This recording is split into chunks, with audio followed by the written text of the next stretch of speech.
Hey everybody, I am back today with sort of like a future project update. I just want to talk a little bit about what I've been doing with 40K, and this is specifically for 40K, which I really consider to be my main game. I don't want to turn off my viewers that are really into the D&D, because I've played D&D since I can't even remember, as far as I played the role game when I was a kid, but role-playing game, and I like this Shardalon game, and I play with my kids, but I would say my main focus is on the Warhammer stuff.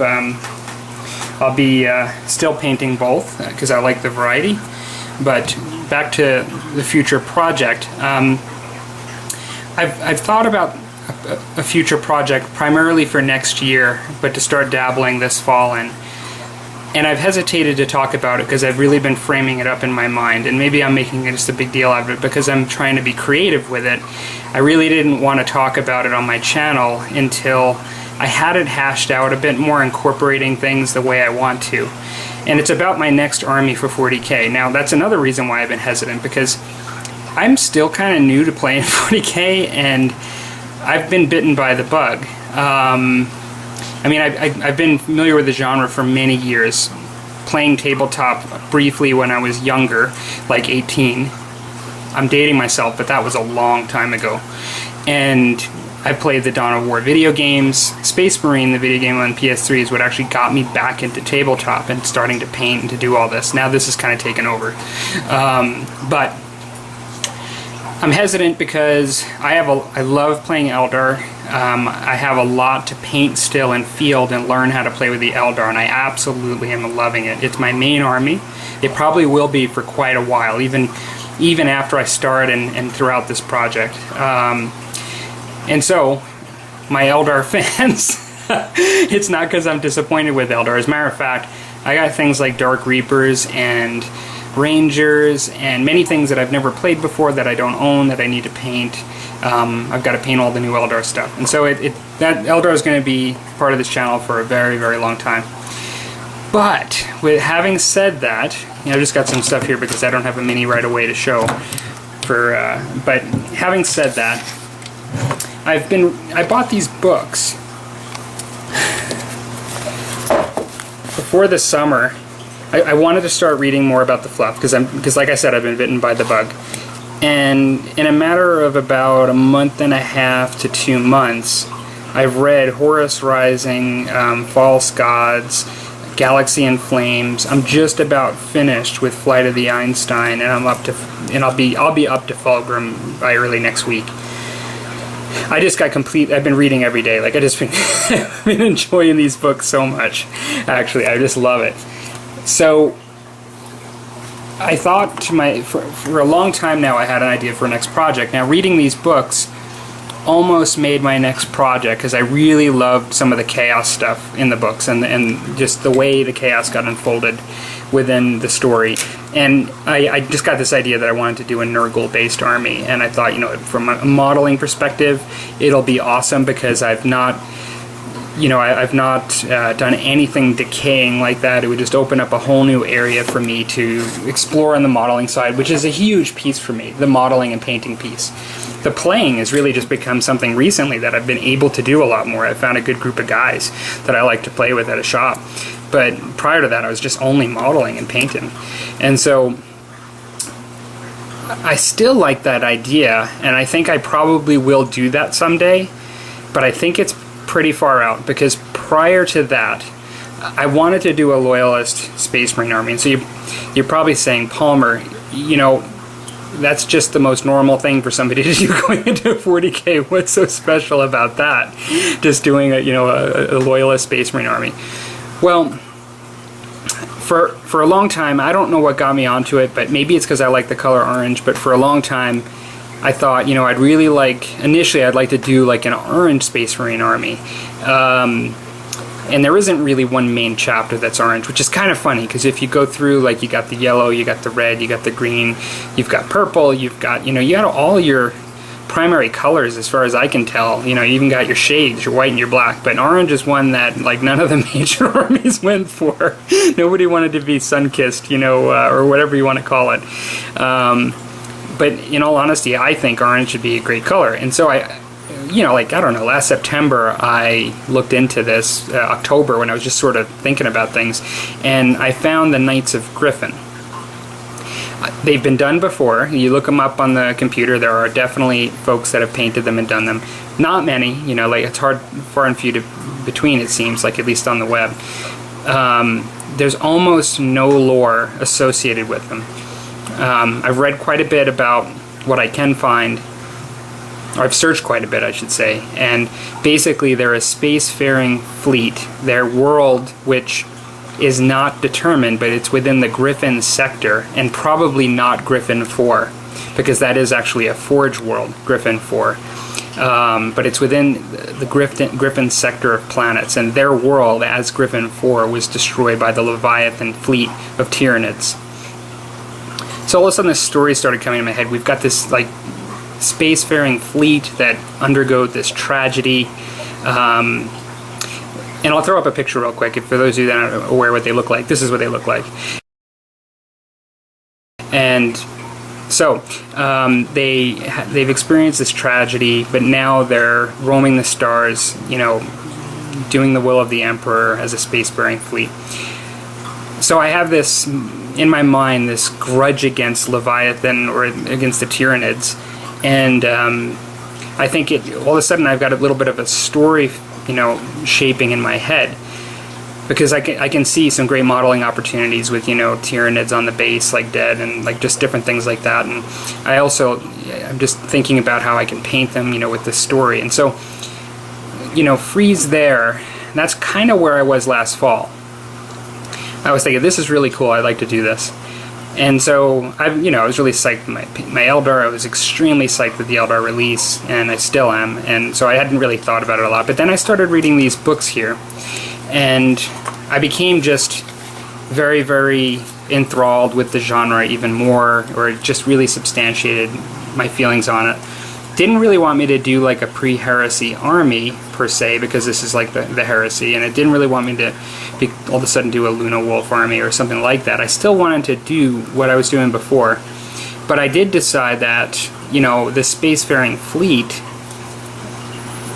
you know, I'd like to do them as a bit of a mixture of Mark IV or contemporary armor in 40K, and also Forge World models and some pre-heresy stuff, in the mindset that they would potentially have kept some of their old equipment and maintained it, and may not have access as much, depending, you know, on different reasons, to the newer stuff. But also, as we know, the older technology of the pre-heresy era is considered the epitome, and so there would be a desire to keep that. And so some of the models that I like from Forge World in particular that I'd really like to incorporate are the new jet bikes they have. I'll throw up a picture here.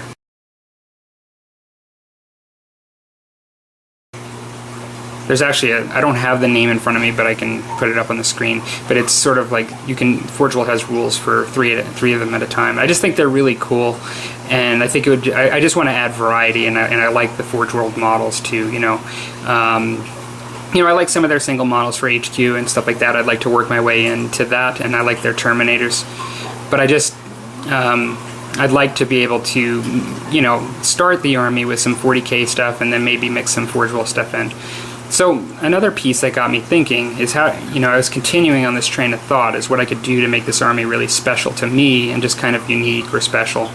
And I thought more about this heresy equipment, and I thought, well, who would be best to really take care of that equipment? And who would they have potentially formed an alliance to? And I thought, well, they have a bit of a common enemy, and in their Forge World Griffin being in such, the Griffin 4, the Forge World being such close proximity in that sector, and having undergone the same thing, there may have been opportunities to actually align and have actually some, you know, either having this small Space Marine army support a Mechanicum army as a minor piece, or to have a group from the Mechanicum actually serving and supporting the Space Marine army, which is what I want to do. And so Forge World is making some nice models. There's some nice opportunities for Mechanicum, and they're putting out more in the future. And this is a long-term project. And so I thought, well, Allies Mechanicum, and granted this is not a tournament, I'm not looking at doing a tournament army that's going to have problems. This is going to be a casual army, mainly to do for my painting and something to play with friends and stuff. If I can do something official with it someday, because I happen to be doing that, which I have no plans to, and I can use it, that's great, but it's secondary. So, we have the Mechanicum now as an ally supporting this spacefaring fleet. You know, going through space, they have the promise to maybe understand Tyranids a bit more in their biology, to look for new technology and obtain it through, you know, travel with the Astartes, you know. And so that's kind of where I'm at as to what my next long-term project's going to be. It's going to be actually painting a loyalist army that actually is allied with the Adeptus Mechanicus. Now, just recently, to support this, I had the opportunity to pick up for 60 Canadian dollars the entire Assault on Black Reach set.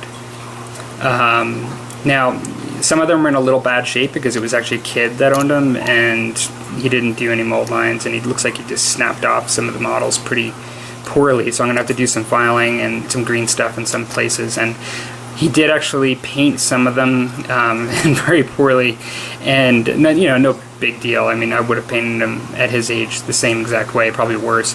But I've got them soaked in purple power, or the actual Home Depot equivalent, the Zep Purple Industrial, as we speak. And it also comes with orcs, which I don't have any specific plans for, and so I may be gifting those at one point, but the actual HQ, the war boss, is going to actually be dead at the feet of my Wraith Knight. Because if you guys know Bilton's lore, you'll know that their main enemy are orcs, and so there's going to be a war boss blown apart at the bottom of my Wraith Knight when I paint him. So, I did show a mini in this video. You can see this piece is broken off the top. I do have it to glue on. You can see here how he just snipped the top off there, and you know, I just have to file that down. I've got some work to do, but I'll tell you what, 60 bucks for something that retailed at 125, but now retails anywhere from 125 plus delivery to I've seen it as high as 300. I got the whole set. Some of the copters that have the blades broken and stuff, because he was kind of rough with them, and I can glue those. Those can be fixed. I've got all the pieces, but the only thing that I really have missing out of the whole thing that I'm disappointed with is that I'm not missing Attack Marine, but I've got one too many bolters. I don't know if the missile launcher was an option that you could just put a bolter instead, but the missile launcher for the tactical army, I've got the flamer here, but the missile launcher is completely gone, like nowhere to be found. It wasn't in the set. And so I've got just the flamer option here. But reality is, this is to get things started, and I got a ton of minis. I got the Dreadnought, I got all the HQs, I got all the Terminators in good condition, and the TAC for 60 bucks. And so, that is what I'll be doing in the future. I foresee a video coming out where I am testing out a couple of different ways to paint these guys orange, and I might even buy that. I might do it with these guys, or I might buy that $12 kit with the Space Marine troops, where you can get the little test kit with the 3 and do them 3 different ways. That's kind of going to be something I do probably in September, and then as I kind of refine the way I want them to look, I will then start painting them alongside continuing to paint Eldar and buy new Eldar models and stuff like that. So that is what's up, and I'm interested in what you guys think about my idea, because I did do a little bit of research and talk with folks on Daka a bit, just in the background section, just kind of like basically having some discussions, thinking things through, not in detail, but just a little bit as to how like the Mechanicum would ally. I'm interested in what you guys think of that as a project and your comments, and I'm actually heading out on vacation on Sunday, so I hope you guys are enjoying your summer, and I will probably just have a week or so where I'm not going to have some videos up. So, talk to you guys later. Take care.